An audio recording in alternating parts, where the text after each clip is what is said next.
If you've kept up with Moko, you have most likely seen a recent announcement made by Zhao and the dev team about the lack of performance from Neo Moko. As it is right now, Neo Moko has not achieved any of the goals it was meant to. Players are dropping the game at what seems to be a faster rate than Oldco was, and small updates aren't going to fix this. As of writing this, the dev team doesn't know the future of the game. Will they stick with Neo Moko with a major update, or do a pivot and start from scratch for a third or a fourth time? With an announcement like this, there have been a lot of talks about what can fix the game. Some people want to revert back to Oldco, some want the new system to stay with new updates, and a few wouldn't mind a third version, but it's clear that something needs to change. I want to go over some ideas that can help push the game in the right direction without having to start from scratch. Some from the community and some from myself. One thing I've seen mentioned a lot is monetizing progression. If you're unaware, Moko is completely free to play, and as it is right now, there isn't a way to pay for any progress. I understand why the community thinks this would help save the game, after all, more money is always good. But Jiao and the dev team have been extremely transparent about this game from the beginning. Moko is currently making the least amount of money from any Supercell game, but they said a few times now that the income isn't the problem the game is facing.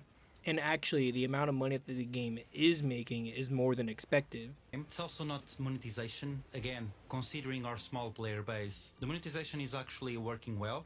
But if adding more monetization won't save the game, then what will? The big issues here are player retention and player longevity. People just aren't playing Moko, and adding pay to win might not fix this. It might actually hurt the player retention for the longtime fans. It's generally agreed upon by the community that there needs to be something to work towards.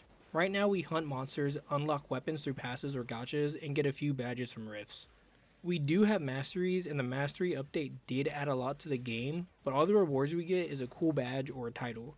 An idea that keeps coming up is bringing back materials and crafting. The beta of Moko was a lot different than the Moko we have today. Everything was unlocked through crafting. You would get blueprints from leveling up, and you would get materials from monsters. Now, if the community wants this system back, why did the devs feel the need to remove it in the first place? Well, early beta testers felt that grinding for materials took way too long and made the game boring. So come global launch, weapons were unlocked by leveling up, and this system felt a little bit better, but a lot of people missed crafting even during the early days of global launch. But come Neo Moko, we get all our weapons from weapon sprints or perks. And even when we're leveling up to get these rewards, it doesn't feel like you're working towards it. It's just a thing that happens. And to be blunt, it's boring and can feel unrewarding at times. There are a few ways something like crafting could be implemented into Neo Moko, but as it stands right now, it would be incredibly hard to balance, and I want to preface this entire video by saying that I am not a game developer, so take everything I say as a suggestion and with a huge grain of salt. Unfortunately, it wouldn't be as easy as just adding beta crafting back into the game, and I don't think those kind of materials will ever come back to Moko as it doesn't fit the vibe of the game anymore. My idea for a crafting system would revolve around a special material called Chaos Fragments. Chaos Fragments are condensed chaos energy that allow you to craft any weapon of your choosing. There are 6 kinds of Chaos Fragments, one for each weapon type in the game. As an alternative to this, there could just be one universal Chaos Fragment to unlock any weapon, but for this video, I'm rolling with different kinds of fragments because it actually makes it feel like crafting. In terms of how many fragments drops from monsters or how many fragments it takes to craft a weapon, I have no idea what would be a healthy balance. Maybe enough to craft a weapon or two a month for casual players because after all, this is an MMORPG and there's supposed to be a lot of grinding. I think that every weapon should cost the same amount of fragments to craft regardless of complexity, weapon type, or when it was released. This system gives players a true sense of unlocking weapons and have plenty of work towards every season. The flaw of this idea is that realistically, every player would eventually unlock every weapon. So how can we fix this? Adding another sync into the game. The main idea I have is adding key charms for each weapon. What are key charms? Well, after you get all mega charged cores on a weapon, you unlock a keychain on it, and you are given the option to use chaos fragments to craft the key charm. Key charms can be upgraded from normal to overcharged and mega charged with chaos fragments. Once a key charm is added onto your weapon, you are given a new activated ability. When activated, you get a buff very similar to Mixologist or Jax, but you also get a unique ability that can only be used while it's activated. Think like a Hypercharge from Brawl Stars. Examples of these unique abilities could be something like on the Stormweaver, as long as you're attacking enemies, you spin in a constant circle. Or a Technofist, you shoot all 3 of your abilities at once, and with Pyro, you don't overheat. We can use this system to address another issue players have with the game, which is the lack of customization. We can add multiple key charms on each weapon with a different ability you can pick from and switch whenever you want.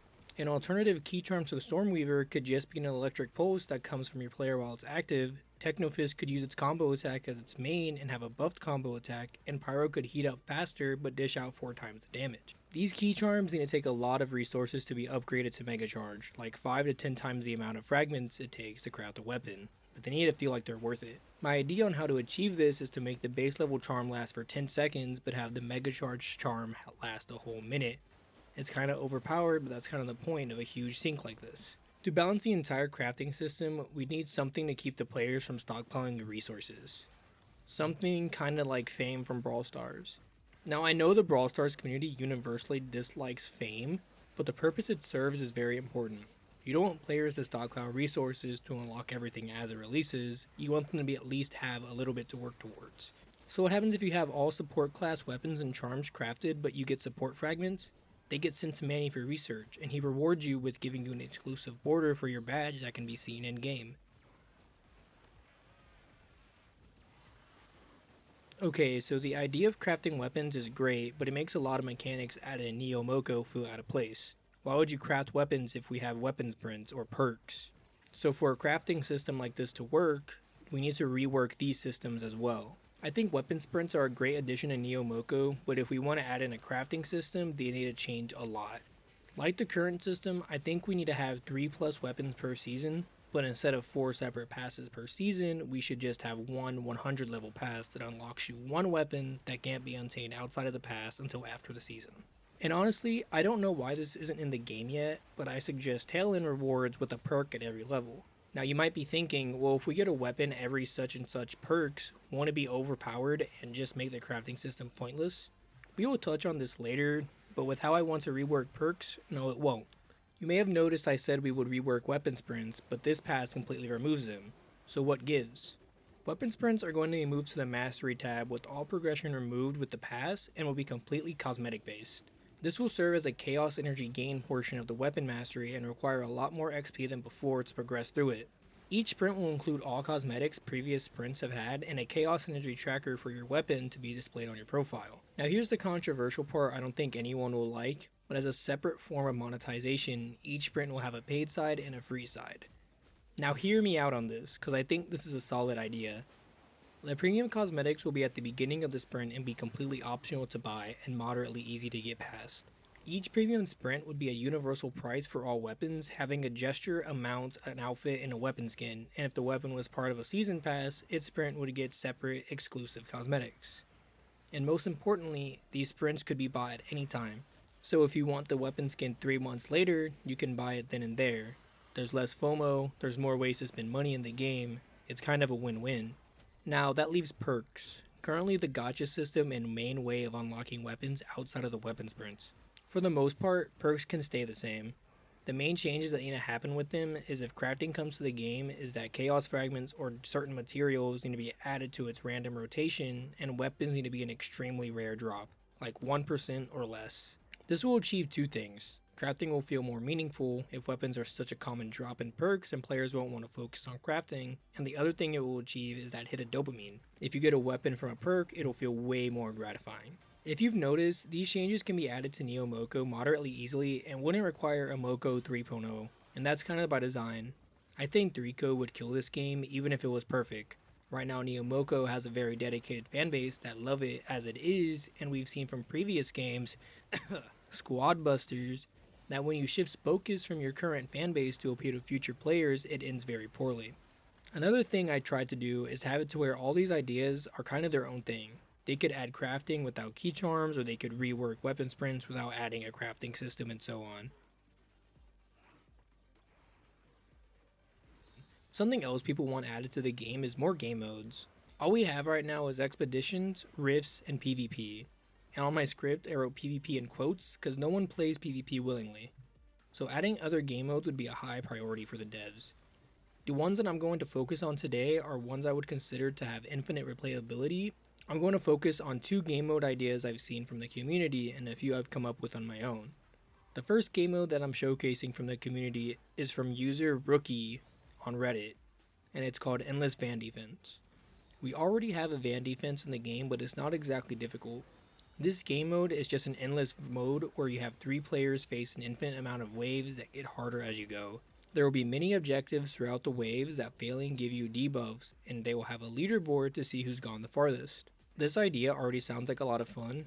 I'd add a few things to add a bit more depth, like a single player version, and roguelike elements after certain rounds, and maybe even some kind of towers to help defeat monsters. Speaking of roguelike elements, a common request has been some kind of roguelike mode in Moko, and man, I want this to be in the game in almost any capacity. But today we're going to focus on Crystal Bytes YT idea from Reddit called Moko Dungeons.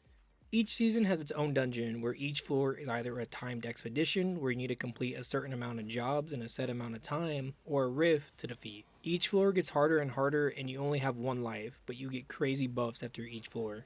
This is another way devs can add an endlessly replayable feeling to Moko. There are a few things I wouldn't add that OP has, specifically PvP. I think there should be a solo and trio queue where it's just you or you and your team against these floors. And the reason I don't think PvP would work here is because of wait times. Having multiple floors of varying difficulty would require 9 or more players to be on the same floor as you at any given moment. And I bring this up because sometimes it's hard to match with someone on a basic rift. It would be way more annoying on the floor-to-floor system that Moko Dungeons would be. A valid critique of this idea I've seen anytime someone mentions it is that Project Rise, another Supercell game in beta, already fills this niche. Now, this is a reasonable take, but I don't see why 2 games with 2 completely different vibes and audiences can't both have roguelike game modes, especially when Brawl Stars has had and most likely will have a roguelike game mode in the future. Now, there are 2 game modes that I think could be added to the game. One is way more complicated than the other, so let's start off with the simpler of the 2. The first idea I have is a boss rush. Literally just a stress test to see who can get the farthest against bosses. There are a few different ways that I can see this coming to the game. Solo or trio queue, an infinite boss rush with progressively harder bosses and seeing how far you can get, or a timed boss rush to see how many bosses you can beat in a few minutes. This game mode is super simple, and it could be very easily implemented to the game. My bigger idea, and one that's more exciting to me, is a season-long expedition that refreshes quests daily with environmental changes throughout the season or multiple seasons and constant ongoing events. This is a huge opportunity for the lore of the game and can have so many different executions per season. You can lock off certain parts of the world that can only be unlocked when the goal is met, or if there's a battle between 2 kinds of monsters, you can make the terrain get damaged or changed and even have more NPCs on the map. Think similarly to Fortnite's map and how it's changed over the years and how they're telling stories with it, but doing it over the course of a month or a few months with interconnecting seasons. And the last idea I have that can make Moko more engaging is fishing. And that's not this entire idea, but it does play a huge part. I think we need something to do other than monster hunting. Let's start off with the apartment. The whole idea of the apartment is to have an area that you can interact with, and in some of the ideas here are pretty neat. There's a little soccer ball, a place to test weapons, and you can even interact with the founders of Moko. This sounds really cool on paper, but in practice it falls a little short. And that's because once you experience these things for the first time, you don't really need to do it again. These interactive features are a one-time use only and just blur into the background after a couple of hours of playing. So what if we could leave the apartment and go to other locations, or even have locations on expedition to do something other than hunt monsters? There could be a dock in the same town as our apartment or the expedition for the day that has a few fishing holes. You could even make this a daily job to catch certain fish. This system doesn't need to be super powerful, but I think it would go a long way if you can get some kind of progression from it. Maybe catching a certain amount of fish gives you some cool cosmetic rewards, or if a crafting system is added, maybe you can fish up materials to craft weapons.